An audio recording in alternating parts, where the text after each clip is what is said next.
Hello there friends, welcome back to another episode of Generation Tech. My name is Alan. In this shadowy game of cloaks and dagger, the Empire's response to Luthen Rael's secretive access network is the Imperial Security Bureau. At first glance, the ISB looks like the Empire's version of the NSA. You know, the main intelligence gathering and monitoring organization within the larger Imperial security apparatus. The ISB's headquarters, located in Coruscant's Federal District, is an impressive construct of glass and durasteel. Inside, there are thousands of Imperial analysts and techs tapping into the many communication networks that crisscross the entire galaxy, in hopes of finding leads and potential threats to the Empire. Later on, when the Galactic Civil War starts in earnest, the ISB will even be tasked with monitoring the comms traffic of individual stormtroopers as they go on patrols, in an effort to root out dissidents and traitors. Now, gathering information and monitoring comms might have initially been the ISB's main job, but as the rebellion would grow in size, the ISB would be handed a lot more responsibilities. And in my opinion, I think the ISB is one of the least understood organizations within the Empire, and at the same time, it's also one of the most consequential and powerful as well. Today, we're going to give you a full picture of the Imperial Security Bureau's responsibilities and also capabilities. So first things first, the ISB is not a military organization. It is a civilian law enforcement agency that is politically aligned with Palpatine's Comp Nor movement. Politics and Star Wars go hand in hand together very well, right? Like the whole prequel era could be described as a political thriller if you frame it from a certain point of view. And the one thing we don't really get to see, even in the prequels, is political parties. And these things do exist in the Republic and also during the early Empire and also in the New Republic. And this is something you would know if you actually read all of the Expanded Universe books. But of course, who has time to do all of that? But yeah, political parties actually do exist, and Palpatine had a political party known as the New Order, or a political movement known as the New Order. And Comp Nor, or the Commission for the Preservation of the New Order, is a government agency that is directly responsible for promoting the ideas of the Galactic Empire's New Order ideology. And so basically, Palpatine's political movement had its own department within the government, just like how education has the Department of Education, defense has the Department of Defense, right? Except this organization is not really a non-partisan organization. It really just supports Palpatine. And if you actually take a look at how many subdivisions are in Comp Nor, it's a massive bureaucratic entity. Within Comp Nor, you had many different organizations. Some were focused on propaganda efforts, others were focused on activism and advocacy, while others were just think tanks that helped create policy, or at least created research that would support Emperor Palpatine's policies. Then you had stuff like the Department of Modifications and Redesign, which ensured that officials advanced in their position based on their loyalty to the Empire. You also had organizations like the Coalition for Improvements, which handled the relocation or deportation of populations and species that were in the way of Imperial projects. Usually these were mining operations, and that Empire didn't want to pay for people's land, probably. Of course, if there was any resistance, then we have Comp Force, or Comp Nor's own enforcement wing. There actually have been a lot of people saying that those stormtroopers in the trailer for Andor Season 2 with the modified armor are actually a part of Comp Force. Comp Force has two divisions. You have Assault, which is kind of like the direct action units within the organization. And then we have Observation, which are Comp Force officers who are embedded in military units and government offices. These guys are kind of like political commissars or loyalty officers. And actually, if you take a look at the Imperial military and government, there are actually a lot of organizations and subdivisions within the Empire that all have their own loyalty officers. I mean, this is a very paranoid faction. The Imperial Security Bureau is just a small part of Comp Nor, relatively inconsequential in the earlier days of the Empire, and in many ways this reflected the size of the security threat the Empire faced in its first days of rule. There were just very few dissidents within the Empire itself. I mean, sure, you had separatist holdouts, but the military was dealing with that. But as far as the Rebel Alliance goes, at this point they were non-existent. And so in the first few years of Imperial rule, the agency oversaw the dismantling of Confederate warships and the destruction of separatist propaganda. Not exactly the most exciting job, but they had to find work. They also worked alongside Comp Nor's Art Group. This was a subdivision of Comp Nor that focused on what kind of art was okay and fit the ideals of the New Order.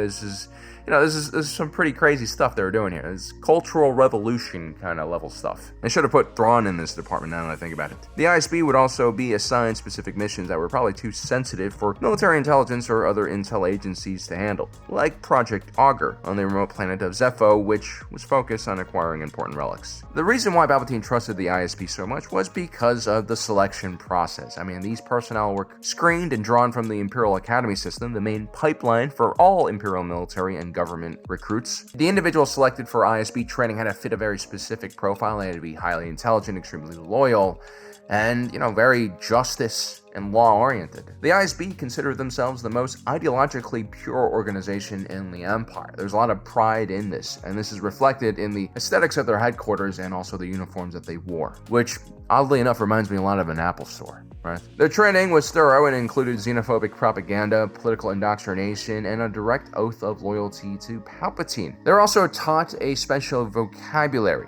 that essentially coded a lot of words that you would usually use to describe an operation. This was to allow the ISB to operate without too many people understanding what they were doing. This is especially helpful when the ISB is investigating some kind of internal thing, like the military or in a government office. Now, once elected for service in the Imperial Security Bureau, a cadet was assigned a specific department based on skill set and experience. So now we'll be going through all of the departments and subdivisions within the Imperial Security Bureau, and there's going to be a lot of them. And you'll also notice there are going to be a lot of redundancies that you'll find in the ISB, that you'll find in other agencies. And this has a lot to do with the fact that I think the ISB was kind of like, it was like an emergency job, right? Like they just needed to create some kind of counterinsurgency unit that could tackle the rebels. And I guess Palpatine just plucked these guys out of a hat and said, hey, we're putting all the resources here with you guys.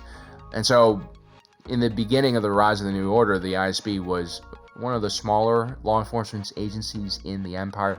By the end of the Galactic Civil War, it was larger than its sister agency, the Imperial Intelligence, which was the largest spying organization for the Empire, at least before the Galactic Civil War started.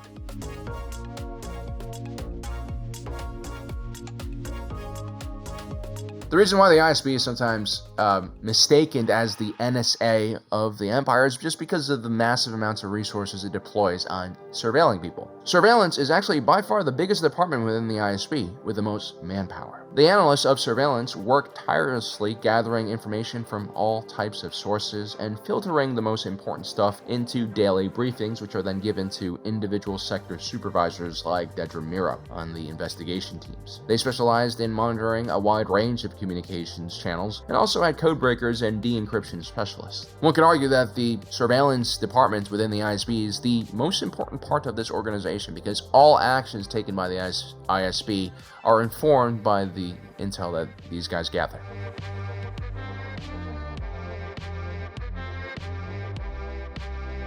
When we take a look at the ISB in Andor, the department we're seeing the most is actually the Investigation Division. All of these ISB supervisors under Major Partagaz are members of investigations. Their job was to take a look at leads from surveillance or other intel branches and figuring out what exactly was going on. Each supervisor was given a handful of sectors to oversee. They also had a small team of attendants that could help them with logistics and also research. While most law enforcement agencies were focused on, petty crime and bandits, the ISB was specifically focused on political plots and any type of insurgency against the New Order. After the raid on Aldhani, these ISB supervisors were given free reign and unlimited resources to pursue rebel cells all across the galaxy. An ISB supervisor at the height of their power, like Dedra Meero or Agent Alexander Callis, could walk up to a Star Destroyer captain and just commandeer the entire ship for whatever operations they deemed important. They could also walk into any data collection agency or statistical bureau within the Imperial government or military and ask for data. In many ways, the ISB supervisors were like an extension of Palpatine's power and might. They were his eyes, his ears, and a lot of times his hands as well.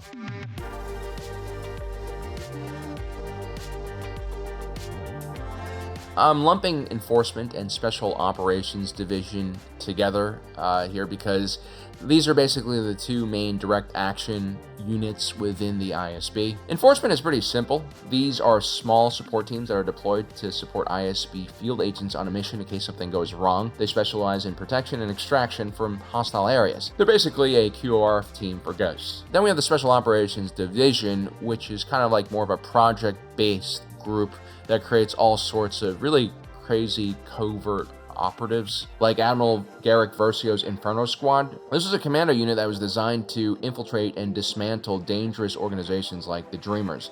They were a terrorist organization that was made up of the survivors of Saw Gerrera's partisans after the destruction of Jeddah. You also had stuff like Project Hidden Eye, which was a secretive project to plant sleeper agents all across the galaxy. They had these like cybernetic implants in their heads that, could collect information and could also activate them. It's kind of like the inhibitor chips. Lastly, we have the criminal syndicate known as Zurich Besh. They kind of came out of nowhere and soon became a very prominent and wealthy fixture in the criminal underworld. Well, it turns out Zurich Besh is actually an ISB operation, a way for the Empire to embed itself into the galactic criminal underground.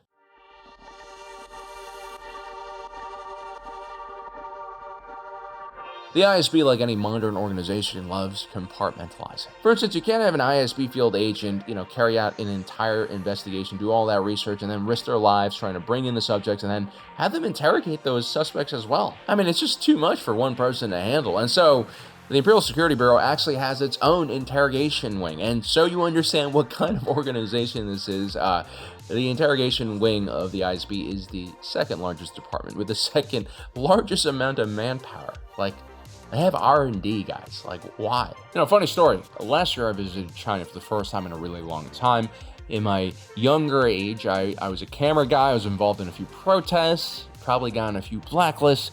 But anyway, I went back recently, and I talked to a family friend. We were just, walking around, and I noticed he was jaywalking a lot. And I asked him, I was like, look, are you allowed to jaywalk here, right? Aren't there supposed to be cameras everywhere? Isn't your social score going to go down because you're jaywalking? And he basically told me, he's like, Alan, there are a lot of cameras everywhere. They spent a lot of money developing all of these security devices and stuff like that. But the truth is, they don't have enough people to go through all the footage, right? One day, maybe they will. DeepSeek seems very promising. I'm sure one day they will have AI filters to help people go through all of that data. But, at least for now, surveillance really doesn't work unless you have eyes on all of that footage. And the Empire, well, it might also not have the resources to actually watch all of its security cameras either, but it sure as hell is going to try. The fact that the interrogation department is as big, or almost as big as the surveillance department, tells me that this organization is actually following up on a lot of leads, which means people are watching the cameras here. The scale of the ISB's monitoring operation has to be massive then. Like I mentioned before, they at one point were monitoring all the comms traffic on stormtrooper helmets, which is just absurd. It should be mentioned that ISB interrogators were an artist at their craft and extremely motivated to do their job, and all around just really creepy people. They literally researched new methods of torturing subjects, like that one guy who exposed Bixcaline to the screams of dying alien babies that seemed to melt people's minds. Doesn't leave a mark, apparently. Absolutely evil, man. So crazy. The ISB also liked using the infamous IT-0 interrogation units. All in all, it's said that the ISB interrogators were 95% successful at getting good intel. Actionable intel. I actually don't know. It's 95% of something. Maybe 95% of people talk. Doesn't mean that they're actually giving them intel.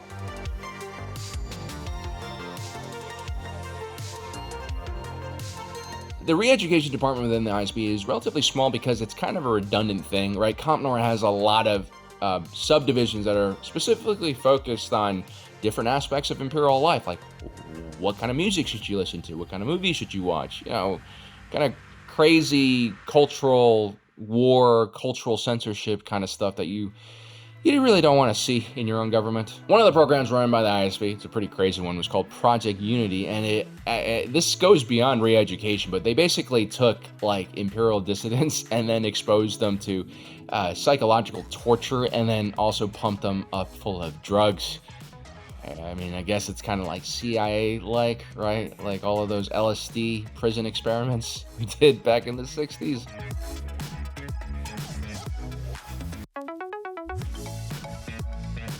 With the betrayal of Lieutenant Horn on Aldhani, Palpatine started getting more and more paranoid about dissidents and traitors amongst Imperial ranks. The ISB Internal Affairs Department would quickly become one of the most feared organizations within the Empire. Internal Affairs would deploy usually at the Legion level, although every Star Destroyer also had one Internal Affairs loyalty officer as well. I mean, their job is relatively simple. They ran activities to build morale. They taught people about how great the Empire was. Emperor Palpatine is a genius. He doesn't poop, stuff like that. And the second thing they did was they kept an eye out for suspicious Imperial personnel that could potentially be betraying the Empire. I also wouldn't be surprised if, like on Minbum, as Imperial Army troopers go over the top, ISB Internal Affairs officers were waiting behind them with a blaster in hand just in case someone has any hesitation. And when things get rough, well, one man gets the blaster, the next man gets the power pack, the man with the blaster shoots, the man with the power pack follows the man with the blaster until he dies, and then picks up the blaster and shoots. So yeah, as you can see, the ISB went from a relatively small organization that quickly was thrust into the forefront when the rebellion started outsmarting conventional military and law enforcement units. Palpatine was basically looking for a quick weapon that he could use against the insurgency. And soon he began replacing and taking over the responsibilities of other, more traditional organizations. Because of the nature of the officers recruited into the organization, it's not at all surprising that some of the most fanatic Imperial holdouts after the Galactic Civil War ended and Palpatine had died were all led by former Imperial ISB officers. Individuals like Moff Gideon, and of course, Garrick Versio, one of the commanders behind Operation Cinder. He also had that ISB officer that guy from Boston killed. The ISB represents probably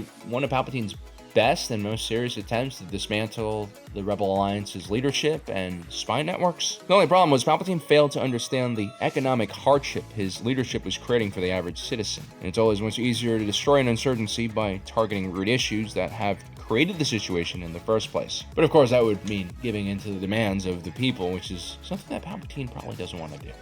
Well, guys, I hope you enjoyed our coverage of the Imperial Security Bureau. They will be playing a huge role as the antagonist in Season 2 of Andor.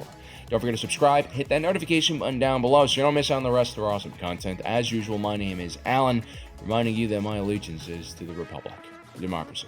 I'll see you next time.